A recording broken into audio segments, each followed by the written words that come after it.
Γεια σας φίλοι μου, θα σας δείξω έναν εύκολο τρόπο, πιστεύω εγώ, πώς μπορούμε να δέσουμε την πετονιά μας με το αγκίστρι.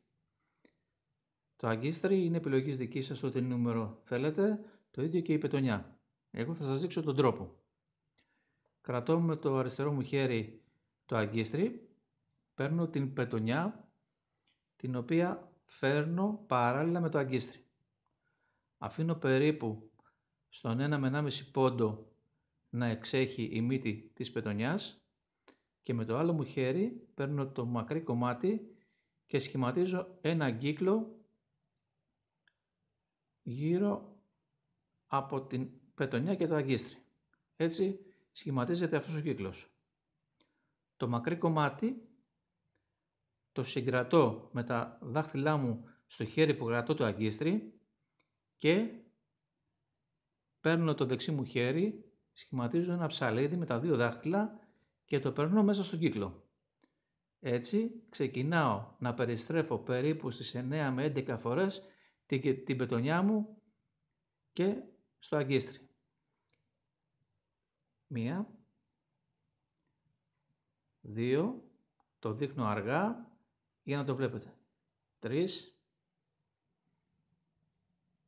4, 5, 6, 7, 8, 9, 10, 11. Ουσιαστικά έχω πλέξει την πετονιά μου με το αγκίστρι. Κρατώ με το δάχτυλό μου την πετονιά τεντωμένη, πιάνω με τα δύο δάχτυλά μου το αγκίστρι και την πετονιά και τραβώ το μακρύ κομμάτι της πετονιάς.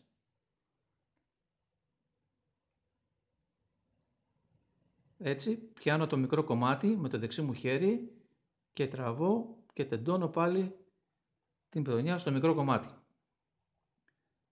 Σαλιώνω απαραίτητα πάντα κάτω το δέσιμο του αγκιστριού, φέρνω τις πύρες στο κάτω μέρος και αφού έχω σαλιώσει τεντώνω την πετονιά μου.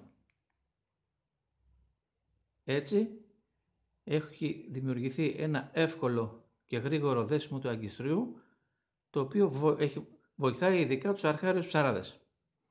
Τώρα, κάποιοι, αν θέλουν, μπορούν με ένα ψαλιδάκι να κόψουν ακριβώς εκεί που ξεκινάει ο κόμπος την πετονιά.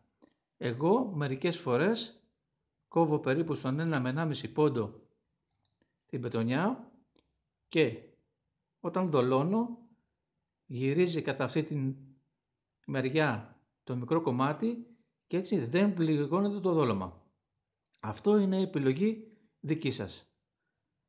Πιστεύω να βοήθησα, ειδικά τους νέους φίλους που ξεκινάνε τώρα το ψάραμα ή και τους παλιούς που ίσως να μην το γνωρίζανε. Εμένα ειδικά αυτός ο τρόπος με βοήθησε πάρα πολύ στα πρώτα μου βήματα. Σας ευχαριστώ πολύ.